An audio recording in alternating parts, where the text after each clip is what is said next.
دغې پنجابۍ مې ته ولې خان بابا وایي ښکاري بوساړې غوندې خو ځان ته پهلوان وایي ځان ته په لقب کې ازمری د پاکستان وایي درې دړه یمونو سره ښه ډېر شلتاران وایي ګرجې ډېرانونو باندې خلکو نه چرګان وایي نورلسو ډوډیو سره درې دیچکې حلوا وایي دغه پنجابۍ مې ته ولې خان بابا وایي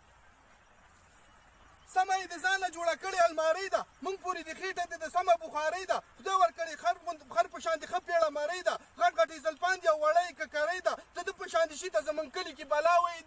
دغه پنجابۍ مې ته ولې خان بابا او بیا چې هلکه خېټوګی خو لباسي دی دا ګوره موزیم کې موږ ساتلی اساسي دی دغه مرض پاتې دی د پلار نه میراثي دی داسې اندازه ماته لګېږي چې ګیسي دی زموږ په شانتې خلک خو دا شاته په هوا وایي دغه پنجابۍ مې ته ولې خان بابا وایي دا د انسانانو نه هلکه ډېر بدل دی ځکه خو یې پرېښی جنکو غوندې اوربل دی ولې ته د ټولو خلکو پوخ داسې ګوګل دی اوس درته معلوم شو له صفته چې دا غل دی دا خو په روجو کې د مولا نه سرسایه وایي دغه پنجابۍ مې ته ولې خان بابا وایي هسې خان بابا دا باډي خو دې راته لږه ښکاره که نه دا درته نه نه لږ ښکاره کوم ګوره شعرونه به درپسې جاري د دا باډي دې ښکاره که باډي شعرونه به نه جوړه تا قطا نه چا